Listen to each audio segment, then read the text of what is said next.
everyone, I'm your host Heather Dawson, and it's a pleasure bringing you the best of California every week on our show. And this week, it's all about the red, white, and blue. So are you looking for the best place to spend your 4th of July? Well, escape to the top-rated best U.S. cities for celebrating the 4th of July. Our very own San Diego is ranked #1, just in front of Las Vegas and New Orleans. And what is the 4th of July without fireworks? USA Today rated the nation's 10 best fireworks show. Our nation's capital took second place, falling behind New York City. While 3 cities from California were selected, San Diego was 3rd, San Francisco came in 5th, and South Lake Tahoe came in 8th. Definitely ones to check out. Well, Spotify gathered a list of the most patriotic songs for all of your 4th of July plans, with Born in the USA by Bruce Springsteen coming in at #1, followed by Party in the USA by Miley Cyrus, American Girl by Tom Petty and the Heartbreakers, and American Pie by Don McLean. And Ranker came out with the best movies to watch this 4th of July, with Saving Private Ryan coming out on top, Forrest Gump coming close behind, also topping the list, Apollo 13, Patton, and Black Hawk Down.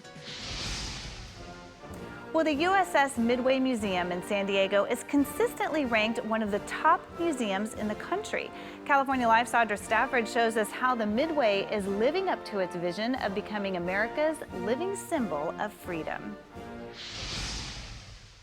This is not just a steel relic that's 3 football fields long with a lot of planes on it like other museums. We tell the story of people who serve and sacrifice for America. That story begins the moment you step onto the flight deck and look out at San Diego Bay, the Navy's largest home port in the world and the birthplace of naval aviation.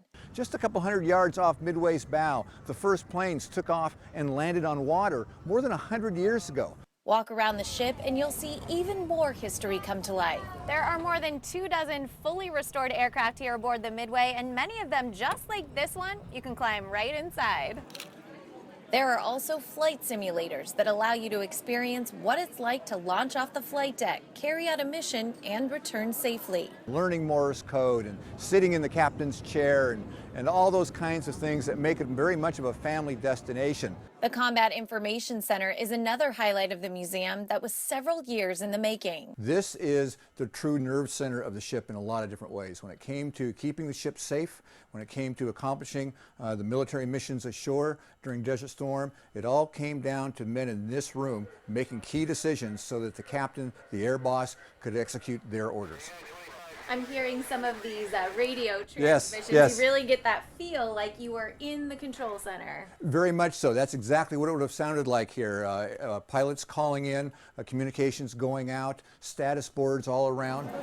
The museum has its own dedicated crew. Our volunteers, nearly 1,000 of them, 400 docents sharing their personal stories. That's what brings this symbol alive. More than 1 million people visit the Midway each year, making it the 6th most popular museum in the U.S. and the most visited ship museum in the world. San Diego is a patriotic town. We're the original home of Top Gun. All those things make San Diego the perfect location for the USS Midway Museum. Bringing you the best of California from San Diego, I'm Audra Stafford for California Life. And coming up next, we take you on a high-speed boat in San Diego Bay. Buckle up, we are in for a wild ride. I'm Audra Stafford, and coming up on California Live, we're going to go for a ride on the Patriot Jet Boat. It's all coming up on our 4th of July special here on California Life. Don't go away.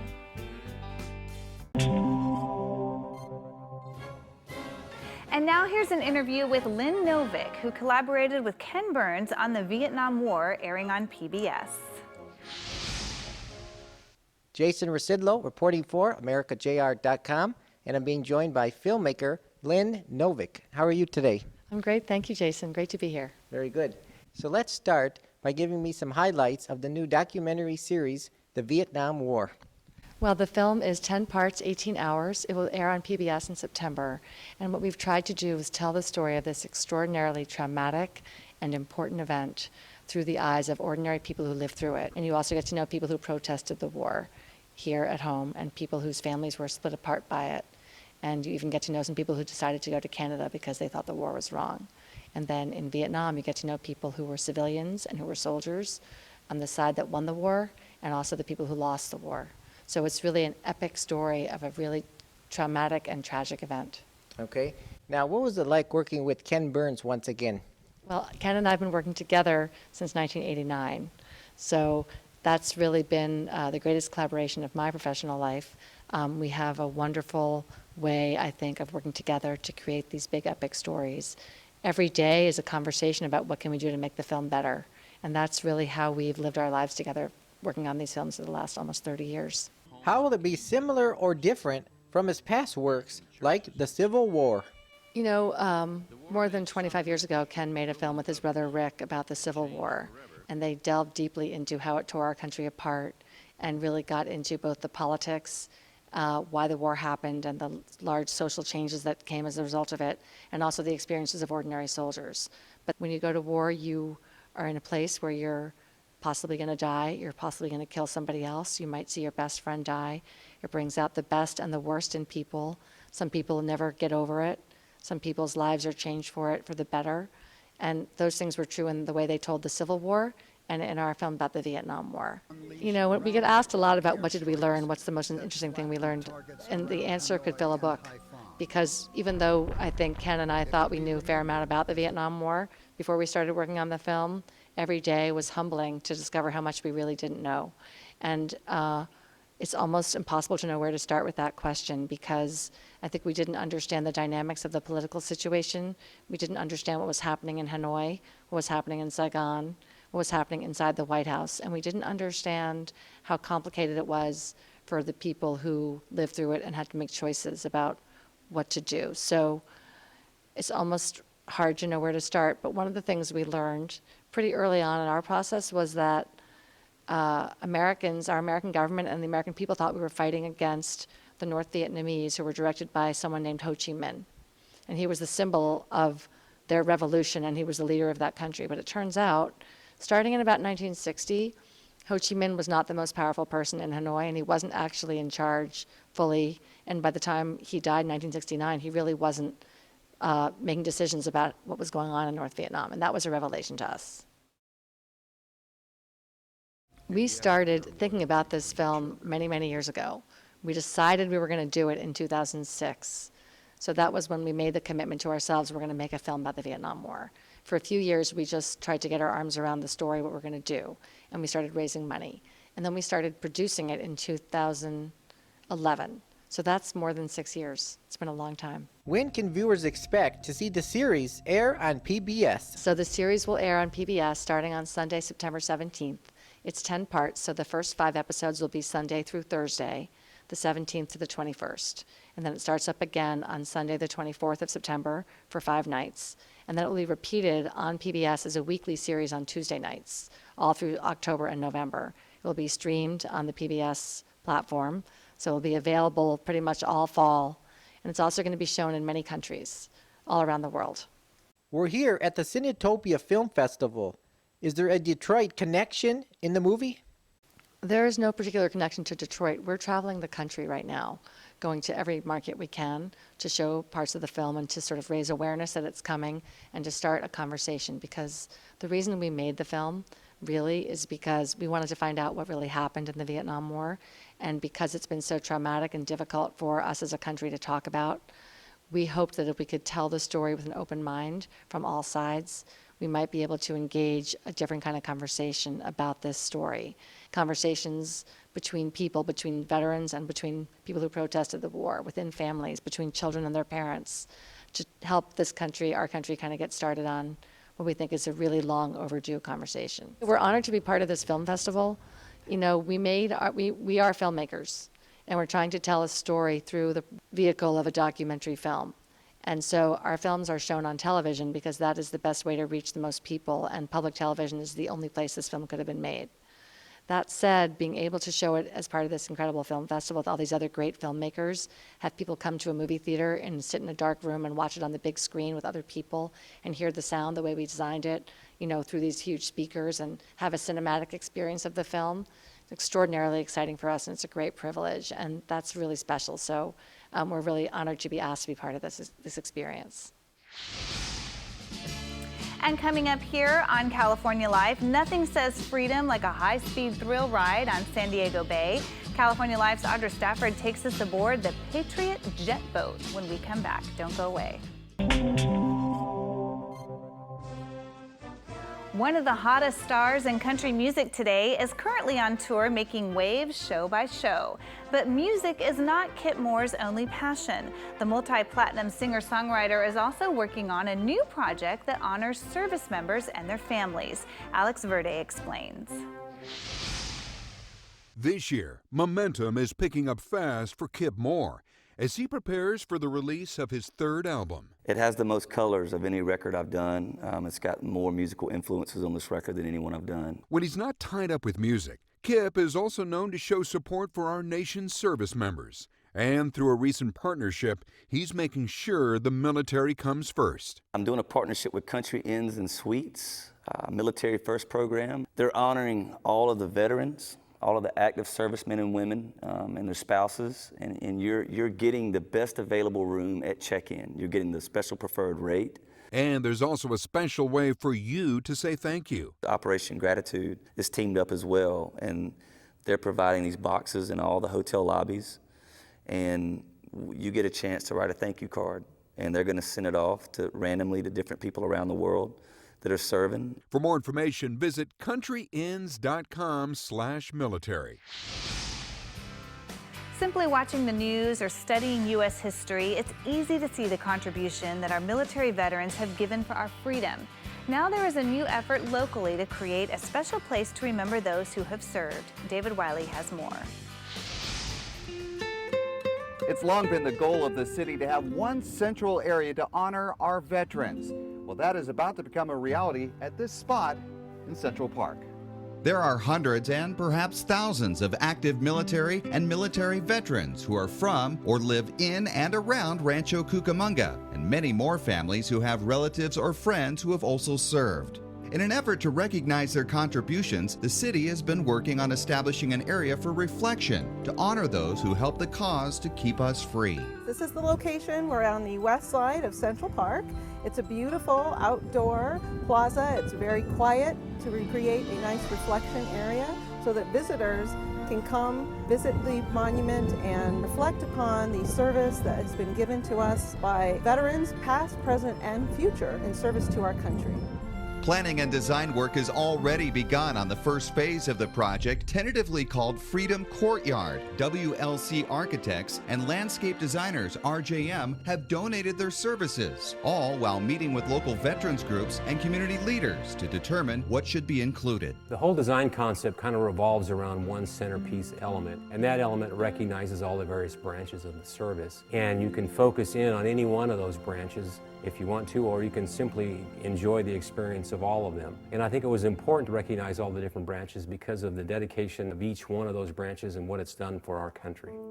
And while the design is not complete, at full build-out, Freedom Courtyard is expected to have a central focal piece, a flag courtyard, a timeline wall of our nation's conflicts, a flag retirement urn, benches, a memory box where visitors can write messages, along with some sort of water element. And the unique design will allow for gatherings of any size, from several hundred to just a handful.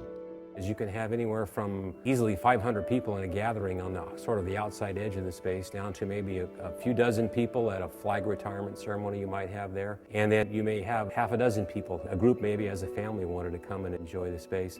And then maybe one or two people as individuals to come as well. And we're going to design the opportunities for them to feel comfortable in any of those locations or any of those sizes of groups. The idea for Freedom Courtyard is to create an area to be used as quiet reflection to honor our military servicemen and women, past, present, and future. And that has a different meaning for every person you meet. Freedom Courtyard is for my grandfather that served in World War II, and also for all my friends that I served with overseas and served with here in the States. It's for my dad. It's for myself and my twin brother, both of us are Vietnam vets. It's for my dad and my husband. It's for my friend. It's for my uncle. For my niece and her husband, who are both serving in Afghanistan. It's for my dad and my two sons. It's for our son.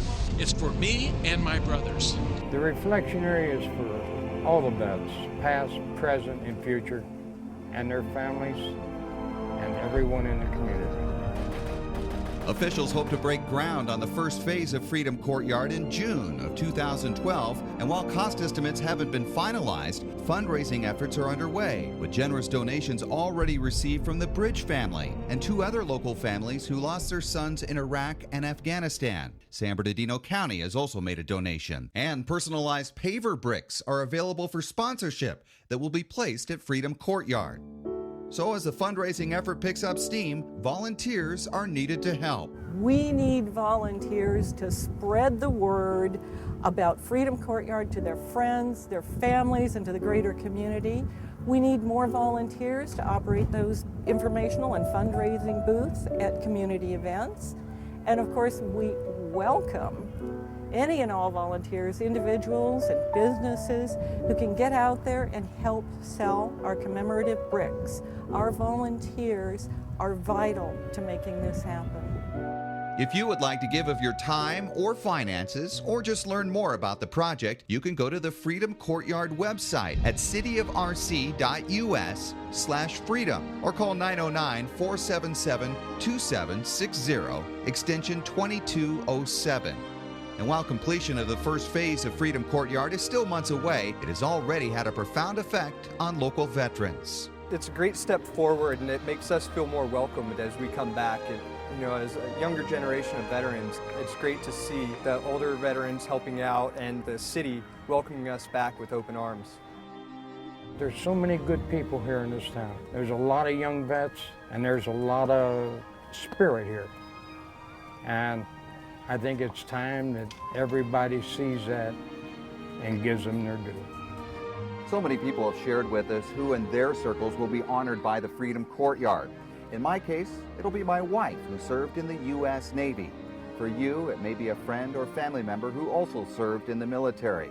And with your help, the Freedom Courtyard will become a reality in the coming months. Nothing says freedom like a high-speed thrill ride on San Diego Bay. California Life's Audra Stafford takes us aboard the Patriot Jet Boat. We can top out right around 50 miles an hour.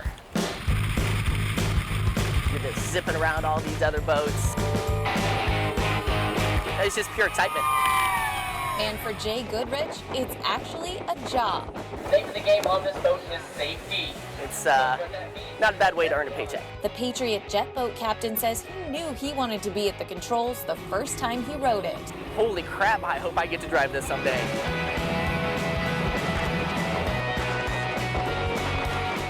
Now he's the one calling the shots. This is where the magic happens. Whenever it's time to go, we will just go full speed. As soon as you hear those engines wind up and those turbos really start whistling, you know it's go time.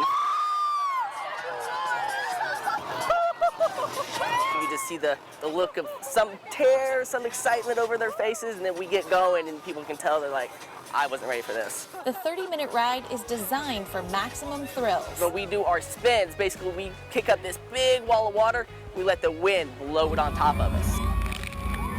Those high-speed 360-degree turns set the Patriot apart from jet boats in other major cities. We have jet controls, so they can go fast, but they can't do the spins like we can do.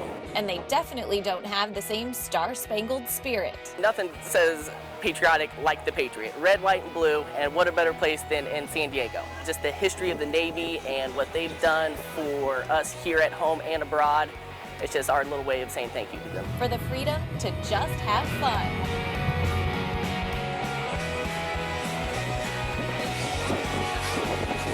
Bringing you the best of California. I'm Audra Stafford for California Life. That'll do it for our 4th of July special here on California Life. If you missed any part of our show, you can go to our website, californialifehd.com.